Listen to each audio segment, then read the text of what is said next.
Should I put it like, say it this way? Welcome to the Blizzard Arena. And the quest for a champion begins today. The anticipation has been building, and it is finally time. We are live.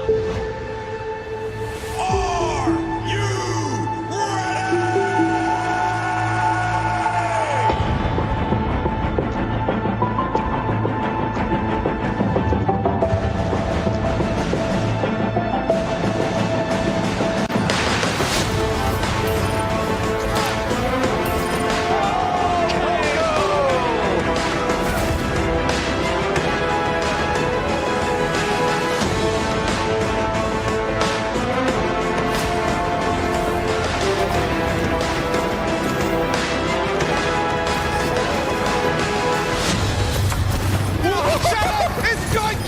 That is a really... Can you get over the roof there? Oh my. Oh my, what a play, what a grab! Another jump here on the high ground. Super goes forward, but gets stuck up. The EMP comes in, and ding, he rains down hell from above. Here comes Pine. Gets one, gets two. Looking for a bit more, gets another one. Tuno's down again. That heralds disaster generally with a fusion, and Carpe wasn't far behind. Prophet, he's killed 4 players now on his own.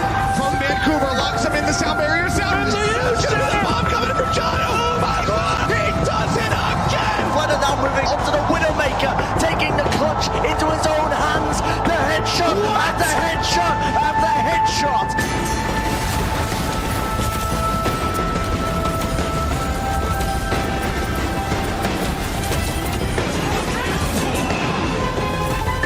Okay, I like this for the Gladiators. We're going to try and circle around. I'm going to call this the merry-go-round because it makes me laugh. Makes me happy, and Sean Paul switches to the Widowmaker at just the right time. Oh, the Brandon.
What in the Lord's name is that? That's so good. Oh, yes, he goes well. I'm the best Tracer in the world. Oh, my word.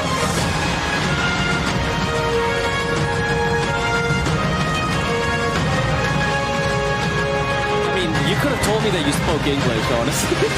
The fans never thought they'd see this day. It took 43 matches. Feels like a really emotional moment here.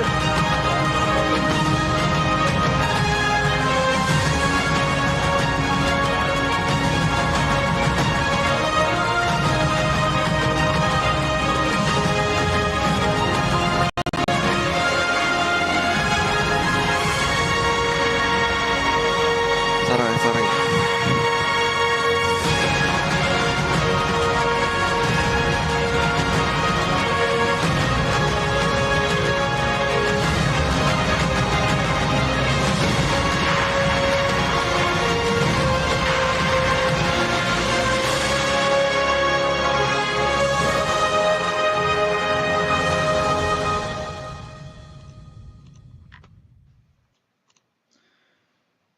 Alright, time for some, I guess, daily cringe. And I'm sorry, this is the first thing you're going to see on the stream. But just before we read the article on BioWare, we need to, unfortunately, watch this horrendous video. Snake's nose. Pounding that snake's nose. She's still holding the ruby in her other hand. Maker's panties. I was so proud. Oh, Ah, shit. They're still holding it. Sorry. what are you doing? Pulling a barb. Oh, okay. A barb? Tradition in the Lords of Fortune from one of our old members, Barv. Good guy, but like most of us, his plans went sideways a lot. Bad blood among your crews, not good for morale, but there's not always time for big, drawn-out apologies.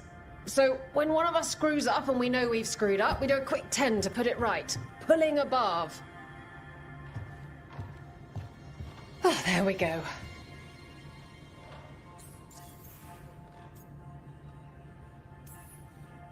I'm glad the Lords of Fortune have Tarsh's back.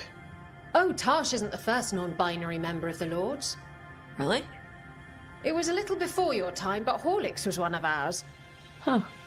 Bastard looked better than I did in a dress or pants. And out of them, too.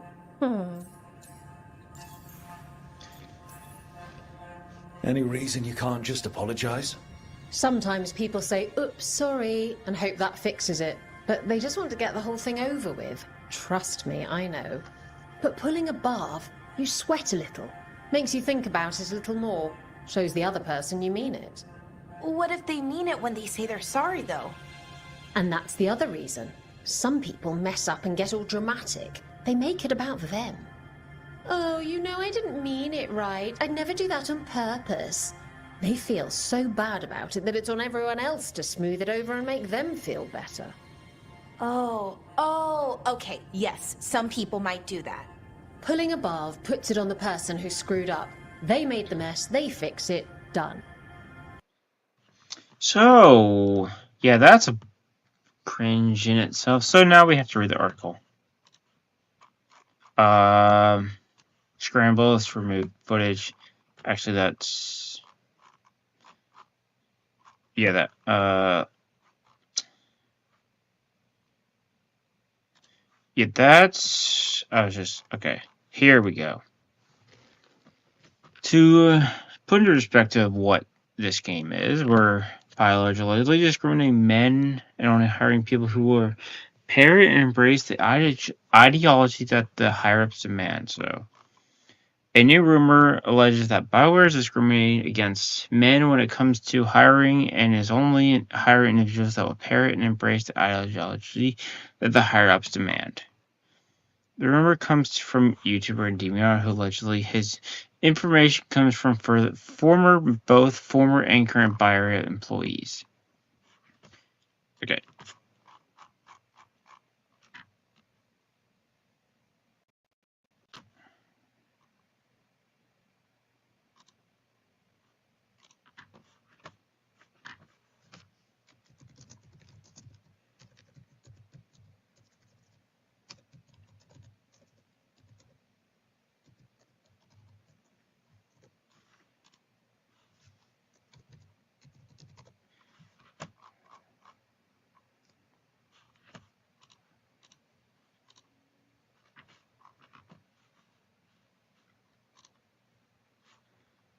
Okay.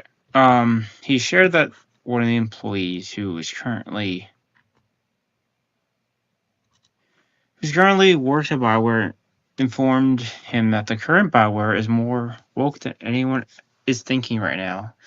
Like they're so identity politically driven over there right now that this very incident, that whatever you think it is, so much worse than that. Apparently, it's more so about getting more women into these companies. Anyone else, men are pretty much excluded entirely unless they identify as some form of non-whatever, and so on, he added. At BioWare, anyway, as I was told, they're more interested in hiring people who they can control within the company. They want essentially what can be considered a cultist that parrot and embrace the ideology that the higher-ups at BioWare demand. so this shouldn't be shocking to anybody. Endymion then stated, BioWare as we know it is a corpse being worn by EA. Yes, men that is filled to the brim with cult-like pandering weirdos. And as this person said, once the new director, Corinne Bush, came into Veilguard, that's when all this stuff got really, really bad. He continued, it seems like BioWare has its own entity. It's one of the wokest, if not the most, in the entire industry right now that we are aware of. This game is, for all intents and purposes, a genuine propaganda on the same level as Dustborn, if not even worse. I mean, considering from that clip we saw, yeah.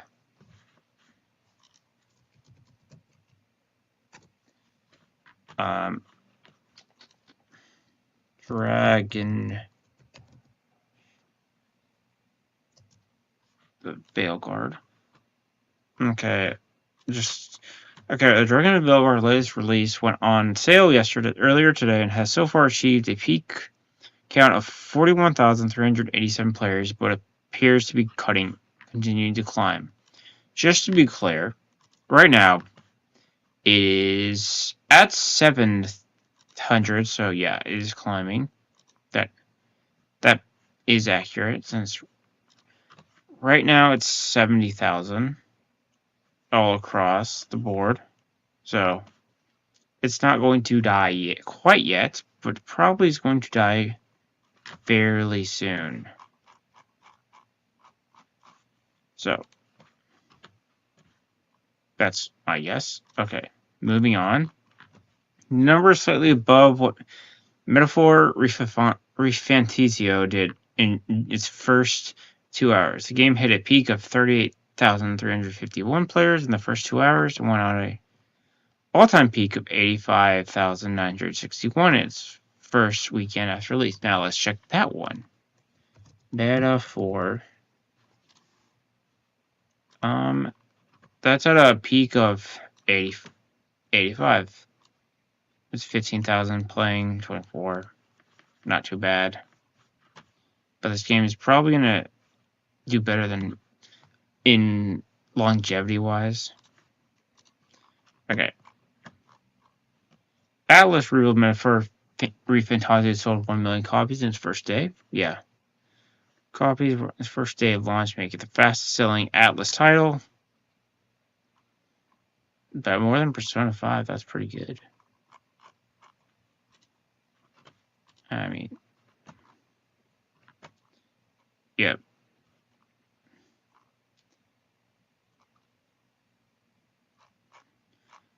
So I might pick it up then, if that's the case. Okay.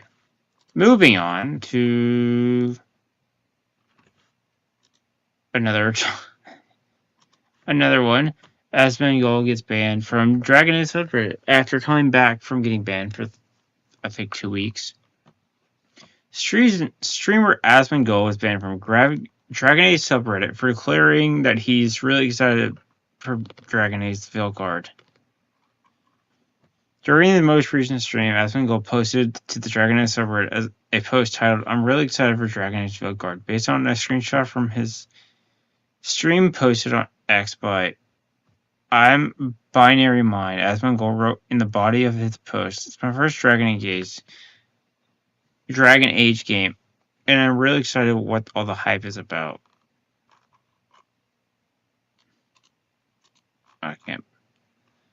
From DragonAge subreddit, and Asmongold was banned from the subreddit. X user Kaiser11131 shared a screenshot of the message sent to Asmongold informing he was banned from the DragonAge subreddit. Unfortunately, due to many repeated infractions over civility and bigotry rules from users of this community, Asmongold, we have decided to automatically revoke access to our subreddit as a preventive measure so that our community at large can focus on actual criticism of the game without getting involved in a war against woke culture. There are other subreddit for DragonAge that allows this type of discussion, which we recommend visiting instead. Moderators added, if you feel you have been banned in error, please reply to the message and we may review your account. Okay, this person clearly is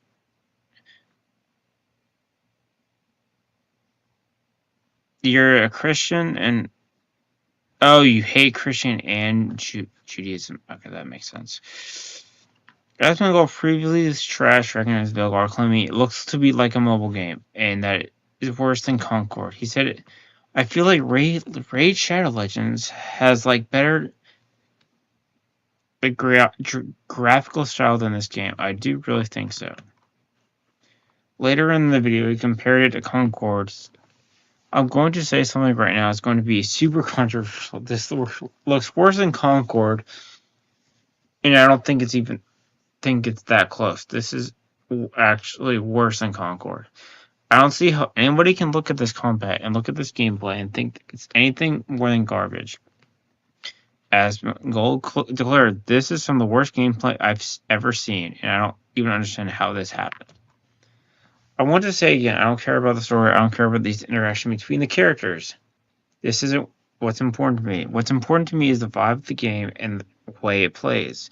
And I think the game has absolutely failed the vibe check, not even remotely close. It's like they have the same shield bar that probably makes it to where they can't be staggered like Hades NPCs. This looks like a mobile game. I feel like I'm taking crazy pills looking at this. Yeah. Asmongold then elaborated on his mobile criticism. It's not a problem because it looks like a mobile game. It's a problem because mobile game UIs are obnoxious. Which, mobile games are pretty cluttered, to be fair. Okay, yeah. Yeah, mobile games are pretty cluttered in all intents and purposes.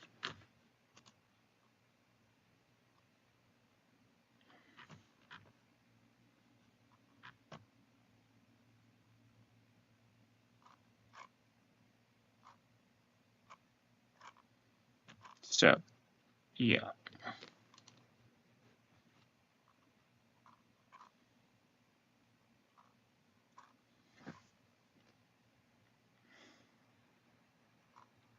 Now we're going to react to our very own Hypnotic video on this Veilguard crap.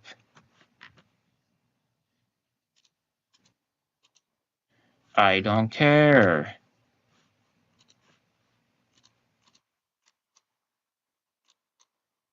Okay.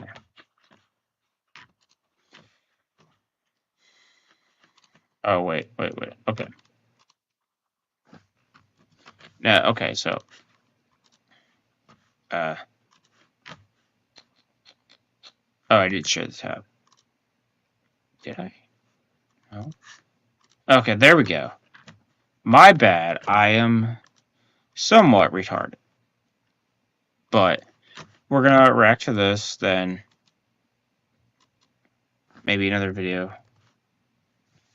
And then we'll probably talk about maybe something else that... You know what's amazing to me, ladies and gentlemen, is when the studios and AAA gaming industry seems to have their heads in the sand so much to the point where they make asinine statements like this, statements that are so clearly false, statements that are so clearly just impossible to actually exist in the real world, and yet they make them anyway, right? It's kind of similar to when Ubisoft tried to say that Skull and Bones was going to be a quad A game, right? Like, what kind of world do you live in where Skull and Bones was going to be a quad A game? Well, apparently... I will say, someone who played the beta of Skull and Bones, it was buggy as heck. It was bad. It was just a mess altogether. Skull and Bones was not a quad game. It was barely a AAA game. So them saying it's a quad game was ridiculous to say.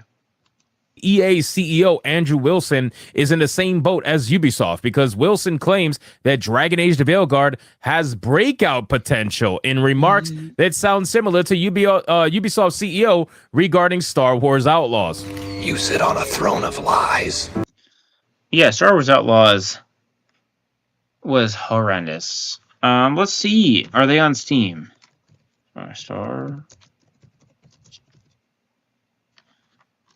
Just a reference. That's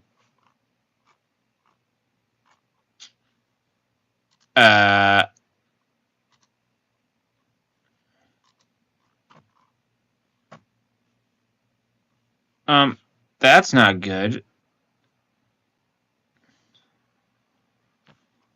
Oh.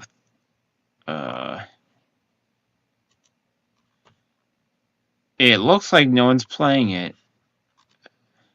Because you have this, and if you move over to Star Wars Outlaws, there's nothing. So, I don't know what that means, but that's not good, is all I'm gonna say.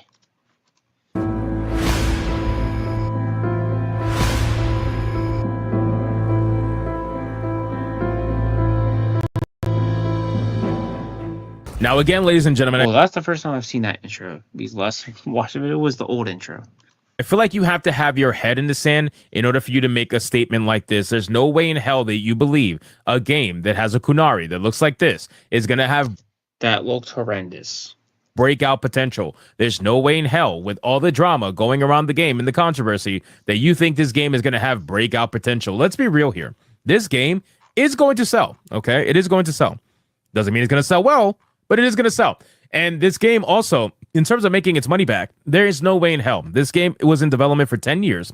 It went through 3 development cycles, and the budget that they're reporting on this game is only the budget for the 3rd iteration of this game. That's not including the iterations of the game 2 prior to this one. So the $150-200 million budget number doesn't include how much money they spent in the other 2 versions of the video game. If you think that they only spent $200 million over 10 years, you're absolutely insane, considering how many times they had to reboot this game and revise it and start from scratch. So let's get into this article, guys, from That Park Place. But of course, before we do, if you are new here, just consider hitting that subscribe button. I would greatly appreciate it, and like the video to push us out into that YouTube algorithm. So it says Andrew Wilson, the CEO of EA, the parent company of BioWare, claimed that the developer's upcoming DragonAge the Veilguard has breakout potential. In the company's Q2 2025 earnings conference call, Wilson shared his optimism that the game will perform well. I need you guys to understand, man, I don't know if anybody's watching this video that's an investor in these studios, but I need you guys to understand something.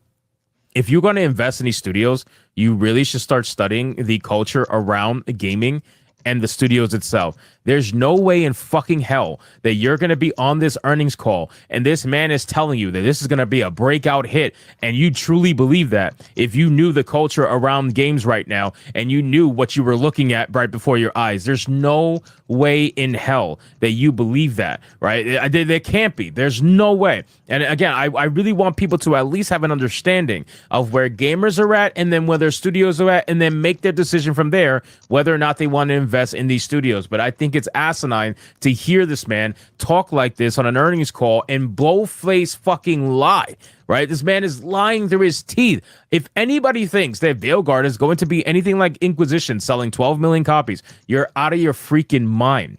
He said it's an amazing time at EA, and in 2 days we'll be launching DragonAge the Veilguard. It's been 10 years since we launched its predecessor game of the year winner, DragonAge Inquisition. And yeah, it all sounds good, right? It all sounds good on paper. DragonAge Inquisition game of the year, obviously, right? We already know that this game is going to be voted game of the year. At least that's what I think anyway. I think this game is going to win game of the year without a doubt. But game of the year doesn't mean anything, right? It's all just circle jerks. Yeah, game of the year doesn't exist anymore. Game of the year, considering all 3 Space Marine 2, Black Myth Wukong, and Stellar Blade aren't on there at all. Not a single nomination. Maybe they, on music-wise, they get a nomination, but on Game of the Year, there's nothing there. And those 3 deserve to be on Game of the Year nomination. And considering they aren't, shows how much of a joke the Game Awards is at this point. It's the studios circle jerking the journalists who are circle jerking the studio right back. That's all this. It's literally Gamergate all over again. That's how Gamergate started. Was journalists quite literally jerking the article. Journalists literally jerking the game devs, but while they were indie devs, they were. That's where the whole Five Guys Burgers and Fries came from. They were all literally having sexy time with each other, and that's why they had positive reviews on their games. Even when it was clearly a piece of crap game like Depression Quest. Shout out to Zoe Quinn on that one, and that's how Sweet Baby Inc. came to be about, because Sweet Baby Inc. is literally from the blood money of Gamergate and Zoe Quinn. Suiba Inc. is the blood from the blood money of Gamergate 1. And now they are the center point of Gamergate 2. We've gone from gamers are dead to the gaming industry is dead. This is in game of the year from the journalist doesn't mean a fucking thing. Nobody cares, right? It's not like gamers are picking it. It's the journalists picking it. It's the mainstream access picking it. He continued, early critic scores are strong and reflect the high quality depth and detail in Niche's action-packed adventure. We expect DragonAge to be a great example of how our blockbuster storytelling engages and connects fans in truly unique ways. Again, circle jerks, right? They're utilizing journalists who they pay off or they get shilled for. They're utilizing them to bolster their earnings call right now and say, well, our early reviews are all high. 9 out of 10, 10 out of 10. Everybody loves us. That means it's going to be a hit. Bro, this is going to be the biggest reality wake-up call I've ever seen. In the Q&A portion of the call, Wilson was asked by Raymond James Financial Group analyst Andrew Maroc, I have seen some very strong reviews so far, but as far as you can tell, what drives that kind of breakout success we've seen in some single-player fantasy games in the last couple of years? And how do you feel that Veilguard might compare along those lines? Wilson responded, I certainly think that Veilguard has breakout potential. Again, 10 years ago, DragonAge... I did talk about this, I think he went Tuesday, where it's quite literally every single review is copy and paste of what he wanted. Isn't that a little suspicious that what you wanted is exactly what you got? Rarely does that happen where you're like, I want every review to say return to form or breakout potential in the reviews, and quite literally every positive review has that exact line in it. That is very suspicious. Like, extremely. His Inquisition won Game of the Year. It was a very strong performer for us in the conduct of our business. This is entertainment. And so while much of our business has moved to live service moment to moment, deliver innovation and creativity for a deeply engaged community over the course of time. This opportunity to bring in incredibly high quality creative storytelling set in an amazing world with rich characters living out those stories, you're able to capture that moment in entertainment. Success almost certainly follows. Okay. If that's what you think, that's perfectly fine. Listen, again, I've said it so many times, man. This game is going to sell. I don't know if it's going to make its money back, but it's going to sell. I know that because Dragon Age fans right now are in the same place as Star Wars fans was, which is in denial, right? A lot of them are in denial. They're like, you know what? Okay, I'm seeing. Yeah, I can say that's what it looks like. I'm a Star Wars fan. I think realistically, they probably should have, me included, should have seen the light in like 2017. I gave it until Ahsoka came out, and when Ahsoka was terrible, I was like, all right, I'm done. Except Acolyte. Acolyte was just too much fun to roast beyond belief. Everything. I'm seeing the trans nonsense. I'm seeing Tosh call themselves non-binary. I'm seeing all this modern day shit being injected into Thetis. I'm seeing it. But I want to buy it anyway because maybe it's good, right? Because I enjoyed Dragon Age before. Before people are like, you're so toxic. We all want to be wrong. We want this game to be good. We want this show to be good. We want Star Wars to still be good. We want Dragon Age. Same thing goes. Even Rings of Power, we want it to be good. If we're wrong and it's good, we win. If we're right and it's terrible, we still win. At the end of the day, we don't want to be negative about anything. We actually want something to be good.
All right.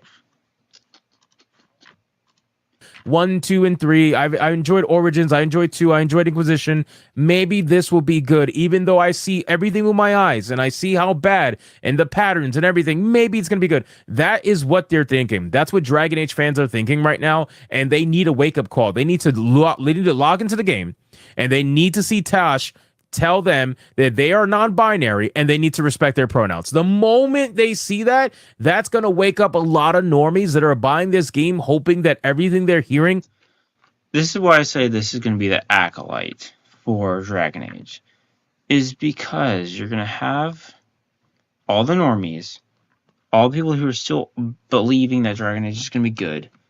The minute they see that, they're going to be like, what the heck is this? What are we doing? Come on, what are we doing?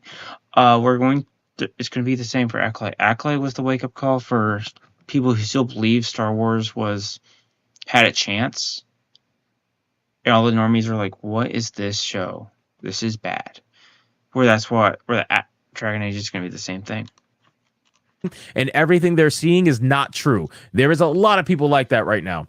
He explained, and we see that in context of movies, and we're seeing it in context of TV seasons, and we see it in context of video games. When we think about what we have with Veilguard right now, we have a storied studio in BioWare. We have a storied IP in Dragon Age. We have a team that took extra time to make sure the world was rich and the characters were interesting and the story was compelling. I think we're going to go into a market that has limited competition for this category of game, given some of the moves that have happened across the border industry. I would say limited competition in the sense that not many people are doing trans scars, my guy. You know what I mean? Not many people are going full-on modern audience like you are. Even Baldur's Gate 3 didn't bother doing that. And when they did, even when they did the woke shit, they still focused on their story and the world that they were building first over all this nonsense. You know what I mean? They don't have their NPCs saying, respect my fucking pronouns. I'm non-binary. You know what I mean? They don't have that. So it's quite sad. It really is, ladies and gentlemen. Dragon Age is that kind of game that it's just a massive, massive fuck you to the original fans of Dragon Age. And so while I think it's too early to predict the outcome, the critical reviews have been incredibly strong. The team feels really energized by what they have delivered. And my sense is that, yes, it has breakout capabilities, he reiterated. So he's basically using the shill reviews from shill journalists to bolster his idea that the game is going to be a breakout success, all because the mainstream is saying that it is, right? And people don't realize that the gamers don't give a fuck about what the mainstream says. We don't care what IGN says. We don't. Yeah, this is what we learned from Gamergate 1, is that unlike last time, the game. When do you want to eat?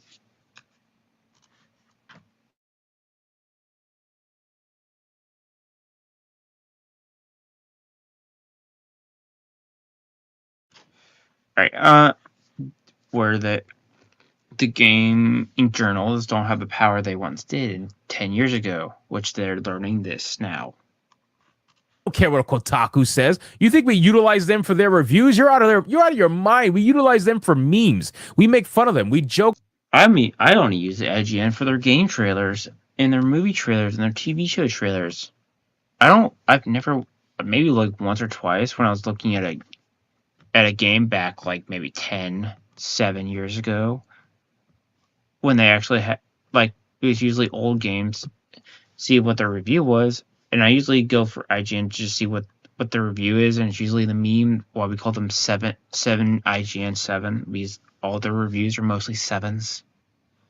About them. That's what we utilize them for. The only people that utilize those websites are normies that don't know any better right now. And those are the people that everybody's trying to reach. This particular side's trying to reach it, and we're trying to reach it. You know what I mean? Like, these trans ideology people, they're trying to reach the normies because they want to bring as many people as possible to their cause. And it's the same thing on this particular side. The only difference is one side is being authentic and the other side is not. These people are absolutely insane. And it goes to show that this franchise as a whole has been corrupted, is 100% dead to any original Dragon Age fan, and it's going to wake up a lot of people. And I cannot wait to see some of the video reactions from players who get to those points in the game where you talk about pronouns and all that shit, and just them waking up. I can't wait to see it. So anyway, guys, thank you so much for watching this video. Hope you did enjoy it. If you did, consider leaving me a subscribe. I would greatly appreciate if you could like the video, comment, let me know what you thought, and I'll see you guys on the next one.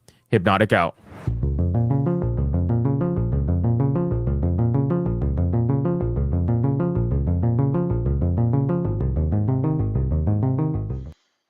At what point? All right. So that's the end of that. Looks like DragonAge is going down the Acolyte route, and we're gonna go into comics a little bit because it seems like Marvel's Wolverine game.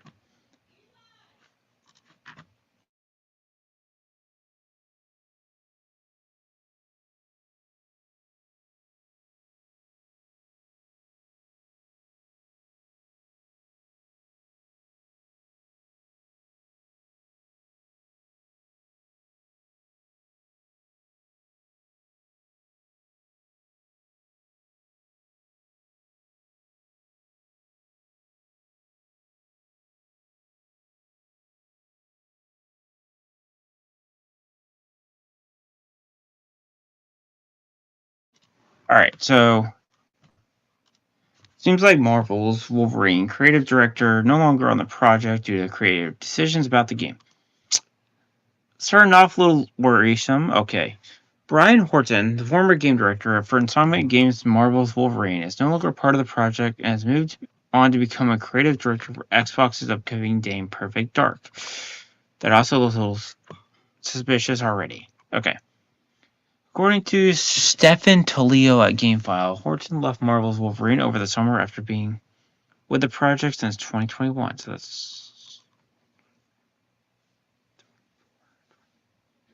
that's 4 years. Okay. With Horton out, Insomniac replaced him with Marcus Smith as the creative director. So that's not the right one. But anyway, okay. Game director Mike Daly is the new game director. Cameron Christian, who was previously serving as the game director, will remain at Insomniac, but in a different role. Tutilio claims these moves are a result of creating decisions around the game. What kind of creating decisions are we talking about here? Interestingly enough, the timing of these decisions also appears to match up with Sweet Baby Inc. defender Mary Keeney, who was associate narrative director working on Marvel Wolverine, announced she left the project and joined CD Projekt Red. Okay. Keeney posted on LinkedIn back in early July, "Without further ado, it's time to announce my new job. Today was the first day as a senior director writer at CD Projekt Red, best known for the Ridge series and Cyberpunk 2077. She added, "I can't wait to talk more about my project. I'm thrilled to be getting back into RPGs, and my team is talented, welcoming, and just flat out cool. Here's a new adventure." Okay. She sounds excited, but before this announcement, Kenny had made it clear in an interview with DualShocker. Her main goal in the video game industry was to inject LGBT themes. And there we go. Okay. Commenting on a GLAD report bemoaning the lack of LGBT characters in video games, Kenny said, "The GLAD report tells us something key. Games are a way for LGBT people to socialize, but it also tells us something heartbreaking that LGBT games don't feel the developers are thinking of them when they design games. You play a game to escape reality, not more of it." Okay, Kenny added so many LGBT developers, and what we want players want to design experience and tell the players we're here and we're important and we belong. Okay, in order to obtain this, she declared, we need to pull every lever we have, characters, community, support mechanics to make it so. That's a scary face. Okay. Furthermore, these changes come as Insomniac Games revealed that it would not be creating any additional story content for Marvel Spider-Man 2 in the wake of the game's sales being over 50% worse than Marvel Spider-Man. I wonder why. Okay. Insomniac Games and Marvel Games shared, while we have no additional story content planned for Marvel Spider-Man 2, we're delighted to bring all of our previous release post-launch content for the PC version, including New Game Plus, new stage, color variants, photo features, and more. Okay. As noted above, the announcement comes in the wake of Sony revealing Marvel Spider-Man 2 so less than half than Marvel Spider-Man 1 did, In a recent Sony financial report for its games and network services segment, a slide featuring some art by Spider-Man 2 claims great success for a major PlayStation Studios game series and category. It also revealed the game only sold over 11 million units. I don't think that's great. Okay, well, 11 million units seem like a great success. One can only view it as a massive failure given Sony sales that was leaked to Reset Air at the end of 2023 revealed that the 2018 game Marvel Spider-Man sold 22.685 million units and net sales totaled of $827 million. Even the 2020 Marvel Spider-Man Miles Morales game sold 11.125 million copies and had net sales totaling 427 million. Okay, and that's the report things. So where's Spider-Man 2?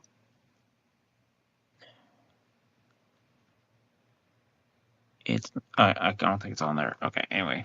On top of all this, Sweet Inc. revealed it was working on Marvel Spider-Man 2 back in 2021.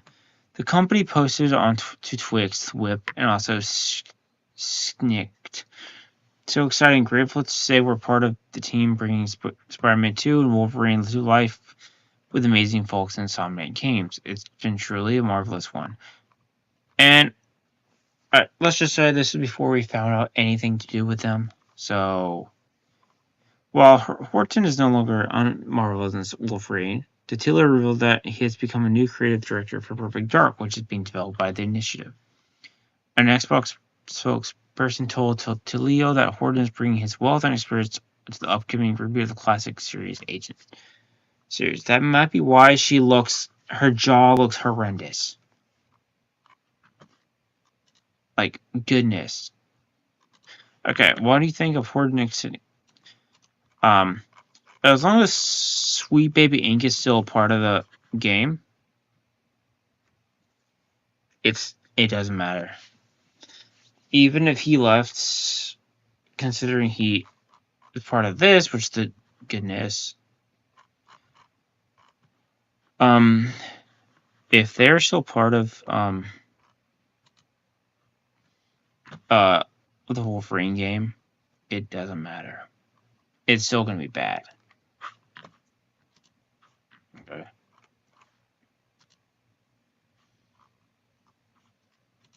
Now let's talk about Ubisoft going down the drain, as well as BioWare. Ubisoft CEO Vez Guillemot fails to provide update on XDefiant after games. Executive producer admitted player counts are low. Yeah, it was hot. It was high for all of probably 3 days, and then it fell off. I like to say this: if you're making a game, if you're making a game, do not claim it as another game killer. That usually is a failure. It's a setup for failure. Okay, Ubisoft CEO Vez Guillemot failed to provide any details on XDefiant after really promising investors he would do so. Back in September, Guillemot and Ubisoft revealed that it was lowering its success quarter revenue expectation by 30% from 500 million euros to 350 to 370 million euros due to soft sales for Star Wars Outlaws and XDefiant, which failure. Okay. During a trading update call, Guillemot was asked by Nicolas Langlet of BNP Paribas, so the quarter 2 guidance, is it only Star Wars Outlaws, or is there something else underperforming in the portfolio? Guillemot responded, it only reflects the softer than expected sales for Star Wars Outlaws. We also had expectations for XDefiant, which we will give you a bit more details at the end of October. Well, it's the end of October, so where is the details? I will say it was a fine game. It's not surprising it failed and stuff. In the first half, 2024 to 2025 earnings report, Ubisoft revealed that its net bookings only clocked at 352.3 million euros for the second quarter. While the report shared updates on Star Wars Outlaws and Assassin's Creed Shadows and Rainbow Six Siege, it did not mention Defiant, other than the game's third season will arrive in the third quarter between October and December 2024. During the game's earnings conference, one investor did ask Guillemot about the game. You don't mention Defiant much in the release. How should we think about that? It's obviously tailed off. Is this just another example of another case of this just not working? The game as a service, sort of free-to-play variant. I know Rainbow Six Siege is obviously incredibly successful, but should we chalk Defiant up as another miss? Guillemot responded, as we said a month ago, Defiant is behind our expectations, but the team is working and focusing on improving the heat registration element and improving the netcode. And that is really that priority as we speak. Our game as a service strategy remains core of what we want to do next. Free-to-play games as a service remains a core element of our strategy, to the benefit of our big brands in the upcoming years. Okay. Rumors have swirled that the game is not doing well, and at the end of August, Todd Henderson at Insider Gaming reported that the game was seeing continued declining players and the lack of player spending. He reported that the one source informed him that the game has been struggling to obtain 20,000 concurrent players across all its platforms. Another source shared Ubisoft would probably be happier with that number. This suggests that the concurrent player number counts are much lower than 20,000. In fact, Henderson also shared that if the game does not turn things around by Season 3, it risks losing its much-needed post-launch support. Probably means it will just die off. Following Henderson's report, Ubisoft addressed it in a big blog post in the middle of September. The game's executive producer, Mark Rubin, stated at the time, I just want to quickly address the status of the game, i.e., is the game dying? No, the game is absolutely not dying. He elaborated, we know there are things we need to improve, like netcode and hit reg, and adding more content to progression, but the game is doing well. We just want it to do better. And we do that by addressing concerns of our community, which has always been the plan. Ubisoft is very much behind us and has accolades, more resource to the team in order for us to do that, he stated. To point, he revealed the game year 1 roadmap, which ends at Season 4. Okay. However, earlier this month, another rumor cropped up claiming Ubisoft might cut support following Season 4 but cannot increase its player count. Just 4 leaks shared on X. Defiant is already dead. Ubisoft research team is actively asking their tester to have another in-house test session and repeat their feedback. He added, multiple sources told that it's possible that the game will end its support after Season 4 if they cannot get enough players. And there's that. Rubin addressed the rumor on X, writing, to be crystal clear, there are no plans to shut down after Season 4. It's literally been in meetings as of last week to discuss our Year 2 plans. But right now, we are super focused on improving the technical experience, which includes netcode, and adding more content for Season 3 and 4. However, he admitted the player numbers are down. We have done very little marketing, so yes, our player numbers are down, but that is just to give the team the time to get the game in a better place before we go bigger spends on marketing and bring new players to the game and bring back players that have left. Rubin's reevaluation to confirm speculation from Sean Carey at True Achievements, who noted the game had fallen out of most popular Xbox games chart, which is based off 2.4 million random samples of Xbox accounts. Carey noted that the game debuted in the 5th on the charts back in May and even moved up to 4th before it slowly fell down the charts over the next 12 weeks, he noted. The X-Defiant Xbox player count has dropped an incredible 94%, and the shooter now sits in 81st place in our latest chart. That was back in the middle of September. That's not a good sign. Guillemot. Yeah, I think you need to have a given update. I'm just saying that now. Maybe give an update to the people that, play your game. That might help.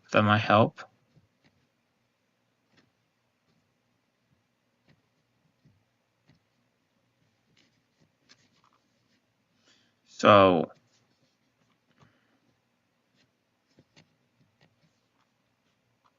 that might be a good idea to do.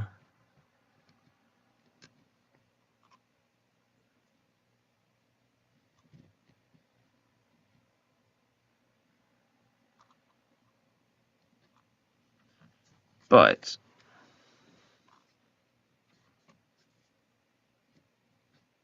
that being said, so no, I think that's it. Yeah, I mean we had this where they had Yankees clip. I mean that clip is horrendously bad. Like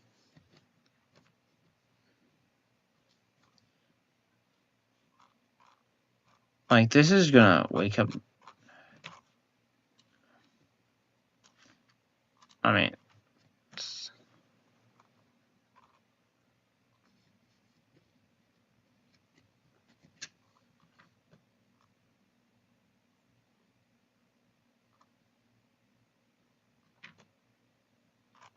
okay, so from this, it looks like it has all the modern day media sponge.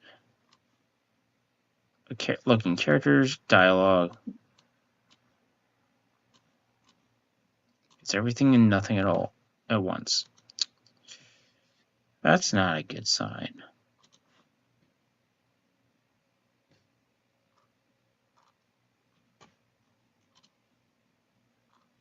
Yeah, maybe they are fixing this game.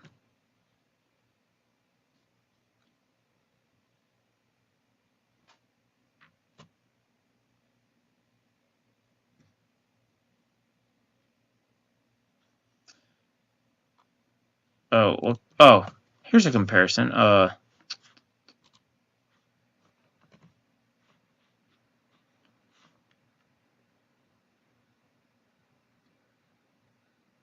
Yeah, let's see if DragonAge continues this height. What are the chances of them continuing? Like their player base continuing? Because right now,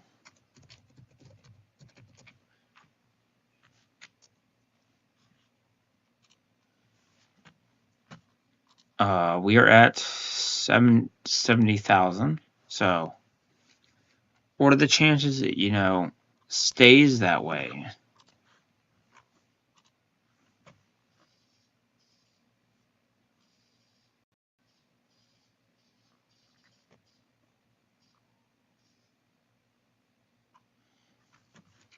Yeah, what is the chances of it staying like this?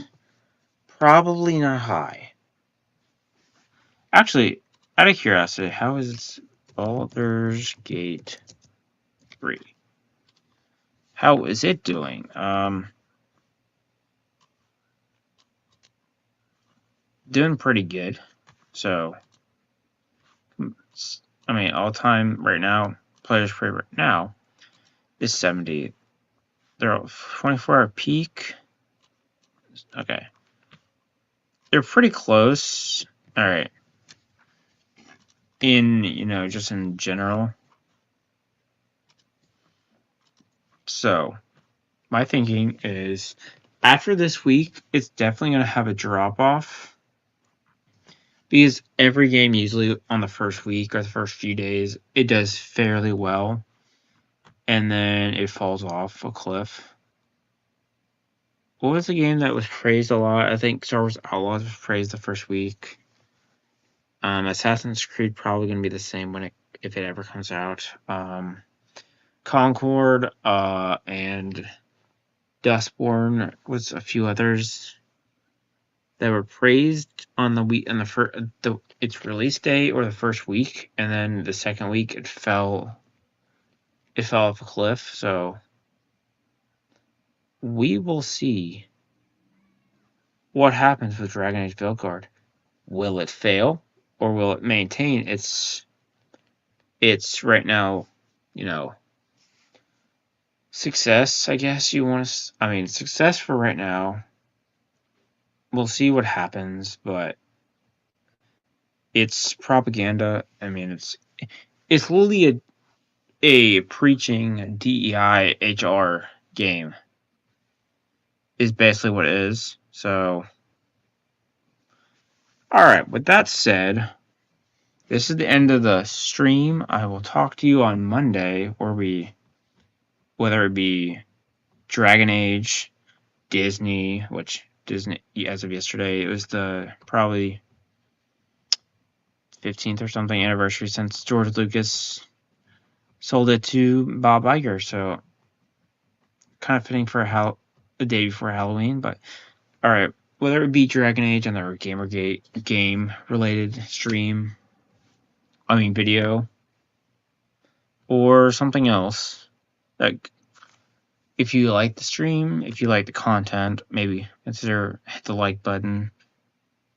Maybe subscribe if you enjoy the content. Hit a like, comment on my videos, or maybe comment on this stream. Either way, I will see you on Monday, and we'll see what happens with DragonAge maybe between today and Monday.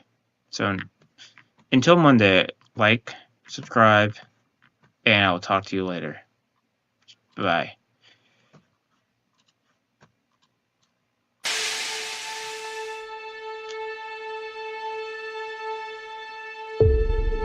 Welcome to the Blizzard Arena. And the quest for a champion begins today. The anticipation has been building, and it is finally time. We are live.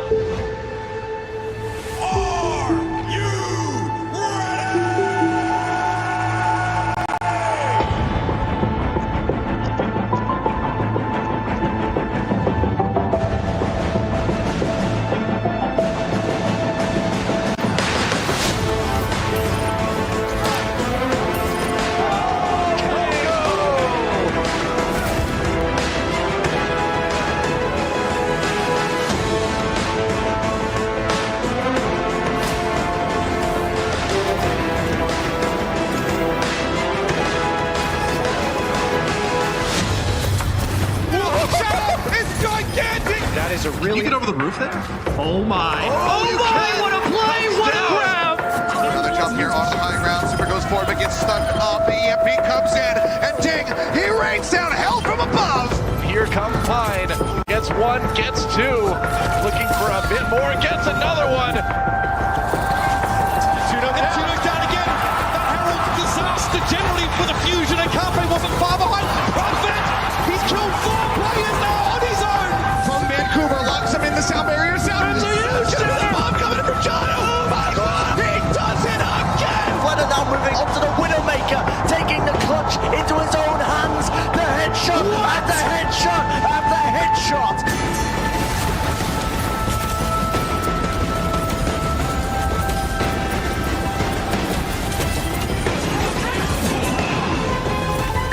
Okay, I like this for the Gladiators. We're going to try and circle around. I will call this the merry-go-round because it makes me laugh. Makes me happy, and Sean Paul switches to the Widowmaker at just the right time. Oh, the Raven!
facing into one.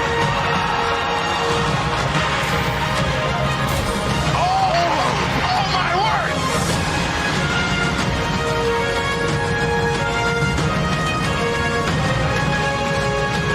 I mean, you could have told me that you spoke English.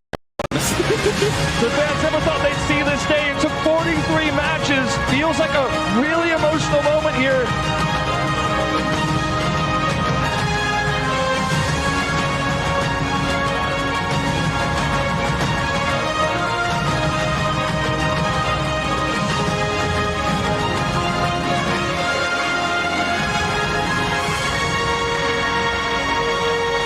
Sorry.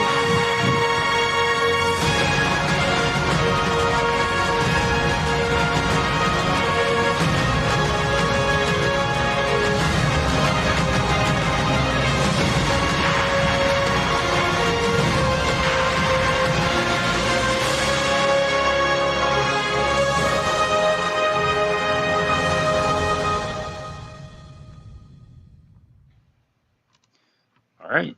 See you next week.